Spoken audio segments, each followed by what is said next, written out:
Welcome, today I'm front of me TCL 10 Tab Max and I'll show you how to check battery health with Ampere app on this device.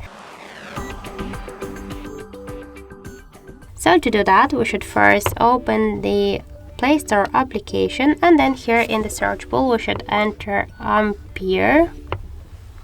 And now we should get this application. That's why tap to install and wait a couple of seconds while this application downloading and then installing on your device. After that, just tap here to open the app, click yes I agree, pick close, on the left down corner tap to OK, and now we can see here the just section with the information about our device battery health, and in my case that's good. Also you can hide here more information like the battery level, capacity, health, device voltage, just battery temperature, Android version, device model, and more other info.